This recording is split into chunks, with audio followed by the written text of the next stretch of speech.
Welcome to D&DIY, where I show you how to make or use inexpensive materials to enhance your game. Today, we'll be making spell templates and representing status effects. And all you need are these. A pack of pipe cleaners, a pair of scissors, and a combat grid. You can also use a ruler if you don't have access to a combat mat. Also, I need to give a quick shout out to one of my players, Alex, for coming up with this idea. Thank you. Pipe cleaners are the perfect tool for representing spells on the grid because they are flexible and the many colors they come in can be used to represent specific spells. Sometimes it can be hard to keep track of everything going on during combat, and using these will help organize play. Most spells that affect an area have a shape, either a line, or a cone, a circle, a sphere, or a cylinder. Check under the spell's description for its overall area. Also, keep in mind that these shapes are three-dimensional. But what we're going to be doing is we're going to be representing them in 2 dimensions. So let's make some examples of each spell shape. First, let's look at line spells. These spells go outward from a point of origin in a straight line. Luckily, these pipe cleaners are exactly 12 inches long and equal a 60-foot line along our battle grid. You don't really need to use pipe cleaners to represent line spells because you can always count the squares on your grid. However, they can provide a useful visual. Here is an example of the spell Lightning Bolt that has a 100-foot range. And I can use the pipe cleaner to start with my point of origin and choose the line that will affect the creatures, and all the creatures in that line will be affected by the Lightning Bolt spell. Next, cube spells. We will use the grid to bend square bases representing the area of the cube. Everett's Black Tentacles fills up a 20-foot square on the ground. Fairy Fire affects creatures within a 20-foot cube. So we're going to use this black pipe cleaner to bend around our 20-foot square.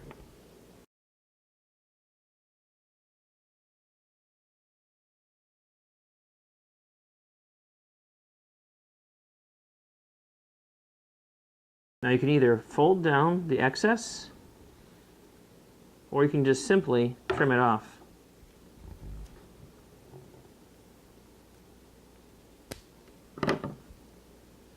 So here we have our 20-foot square base. Keep in mind, if this was three-dimensional, it would affect creatures also with the height as well.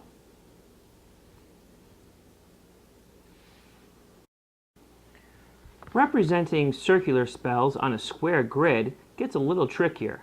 So you have 2 options. You can use a grid radius, or you can use the true radius. I prefer using the true radius because I feel it is more accurate when resolving whether or not a creature falls within a spell's area. And it will also save on how many pipe cleaners you have to use. You will use a lot more pipe cleaners bending around the many sides using the grid radius. Let's look at cone-shaped spells. Here is the Burning Hand spell. It's a 15-foot cone. Using the grid radius, I bend around these corners to make the spell template.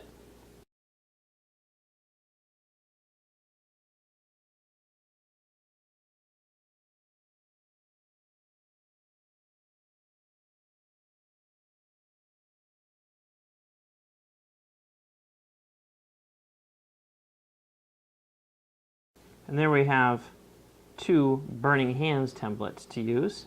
If we said we had a Drow Mage, and we wanted to see if, when casting Burning Hands, it would fall in the area of effect from the point of origin.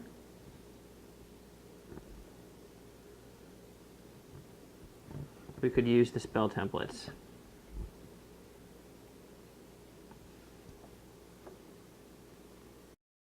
Cylinder and sphere spells will have the same circular base. Again, you can choose to use the grid radius or the true radius. Here I'm going to make a 20-foot grid radius spell template.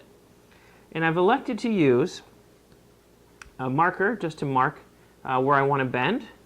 And I'm going to use some pliers this time to make the bend a little bit more accurate.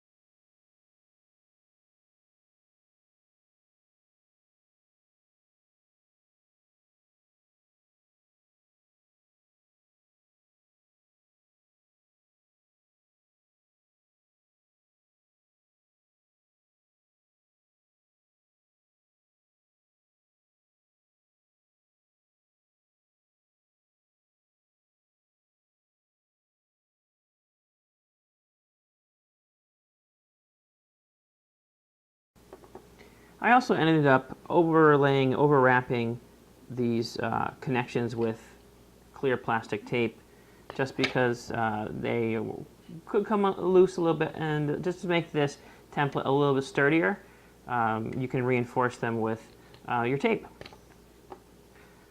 Now let's take a look at how we can use pipe cleaners to represent status effects.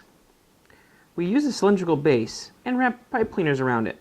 So for example, here's a little bottle of water, or you could use a pill bottle, an empty pill bottle, or even this tea light. Something cylindrical that we can wrap pipe cleaners around. And what we end up with is something like this. It's just a circle piece of pipe cleaner that's been wrapped around and tied off. And so now we have a nice circle that we can use to indicate spell effects and status effects. Let's take a look at our little battle here. We have our heroes fighting some drow and a shadow demon. Let's say our warlock casts Hex. We can use a black pipe cleaner to indicate that this character has been hexed. Let's say that this drow priestess here casts Fairy Fire. And it affects these two heroes. Let's say both of them fail their saving throw, and now they are outlined in Fairy Fire using these purple pipe cleaners. So now I can remember anytime that someone goes to attack, these characters have advantage against them for being attacked because they are outlined in Fairy Fire. You can use green for poison. You can use white to indicate someone's been hit by a guiding bolt. But you know what? Develop your own color code that makes sense for you. Not enough colors? Wind two colors together to make a new pattern. For example, black and white might mean that the character is petrified. Who knows? It's up to you. Well, I hope you enjoyed today's D&DIY. Give this video a like, leave a comment, and critical hit that subscribe button, and I will see you next time.